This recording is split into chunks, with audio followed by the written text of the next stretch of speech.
In the rush of motion, the hand becomes an instrument, gripping, shaping, lifting. Its function is celebrated, but its form is neglected. The palm, quietly resting within the hand, receives little attention. It is rarely looked at, barely acknowledged, almost never understood. And yet, it bears the deepest impressions of our lived experience.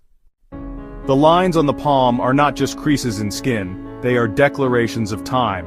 They speak without sound. Some are short, like passing moments. Others are long, like persistent truths. Philosophers would call them symbolic. Skeptics would call them biological, but neither view dismisses their presence. They are, regardless of belief. We rarely pause long enough to consider their permanence.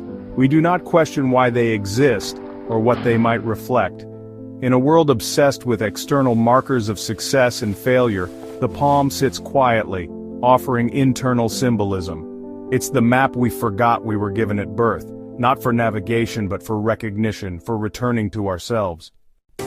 Attempts to erase, reinterpret, or rewrite these lines may come from frustration or ambition. We want to believe fate can be undone, but the lines remain, firm, fine, resolute. Not in defiance but in quiet testimony to the reality of our journey. They are not predictive tools, they are philosophical relics. When you observe your own palm in solitude, it is not superstition, it is awareness. It is the moment when function meets reflection, when movement gives way to meaning. You do not need palmistry to understand this. You only need a willingness to look honestly and curiously. The shine that overlays fate, its glamour, its illusion, can be seductive. We may chase it, hoping destiny will look more like desire. But beneath that gloss, real fate lies etched in simplicity.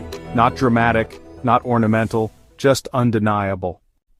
To know that the body carries silent maps, to admit that insight lives in overlooked places, to understand that fate is not always loud, that is the essence of philosophical maturity, and maybe the beginning of inner peace. To know that the body carries silent maps, to admit that insight lives in overlooked places, to understand that fate is not always loud, that is the essence of philosophical maturity, and maybe the beginning of inner peace.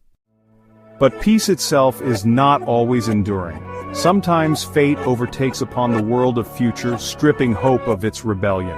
What remains is a quiet, irreversible engraving, an invisible death marked not by drama, but by absence. And when fate overtakes upon the world of future, the invisible death is engraved by a mark-off line.